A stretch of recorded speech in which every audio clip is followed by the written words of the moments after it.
Following the end of the city pop era came a musical movement in Shibuya that wasn't defined by a genre.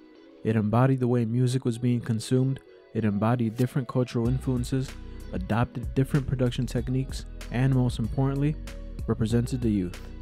This is Shibuya Kei. In the 1970s, Shibuya had music venues that were mainly rock-based. Bars such as Black Hawk would play artists like Leonard Cohen and Guy Clark. This mix of blues and folk music was deemed human songs. In Shibuya, there was no other place to purchase records of human songs other than Yamaha Music, located in Daganzaka, Shibuya. But on April 6, 1980, Manhattan Records had opened. Its owner, Masao Hirakawa, who was once a clerk at Yamaha Music, who was able to travel to the US to buy records and later spend time in music distribution, he had obtained an amazing stock of about 3,000 records. By appreciating the art of music, Masao Hirakawa's goal was to spread record culture throughout the country. His catalog at Manhattan Records focused on records by American-based artists that were no longer on print. Rare music from Phil Spector and the Beach Boys made its way to consumers with great success. Manhattan Records eventually adopted a successful formula. Hirakawa wanted to inspire the culture of record collecting. He created the All Japan Record Festival, among other events, and helped the economy of the youth by keeping prices low on records. Manhattan Records had a profit margin of 40%, while the industry had a profit margin of usually 60%.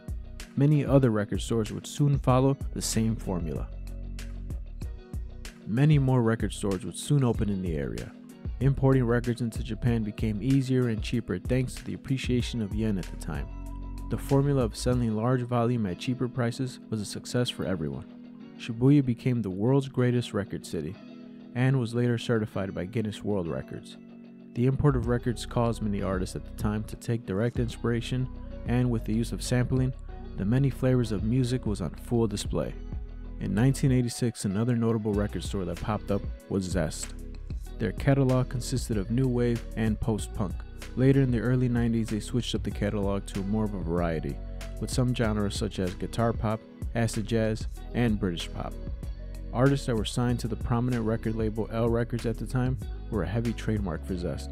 But one band was an important staple not only in Zest, but for Shibuya Kei.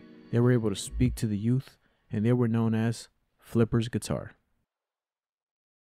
Their album Dr. Head's World Tour was one of the many albums that captured the sound of this era. The British rock influence on this album is really prominent, and with the use of sampling, a notable sample was the Beach Boys' God Only Knows. This technique was inspired by America's hip-hop.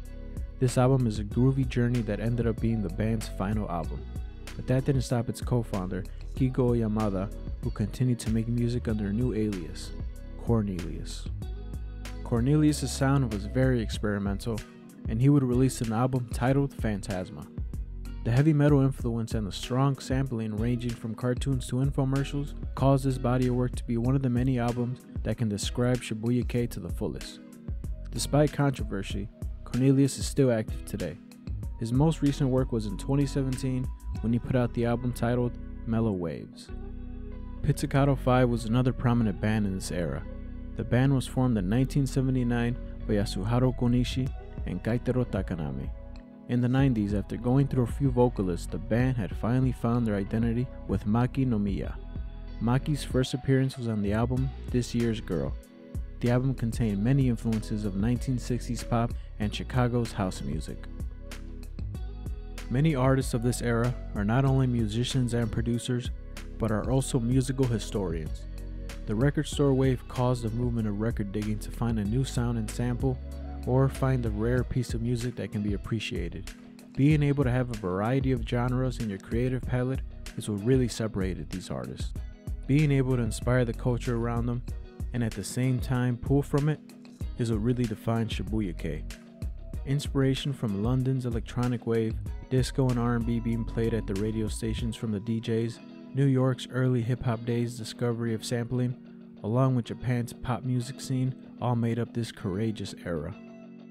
Many phases in music come and go, but as soon as prominent artists and bands in Shibuya started breaking up or venturing in other areas, caused the popularity of this era to grow like never before.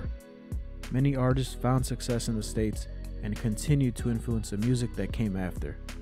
There are many theories on where the name Shibuya Kei originated from, but one thing's for sure. This era embodied the youth and definitely embodied the art of music. Thanks for watching.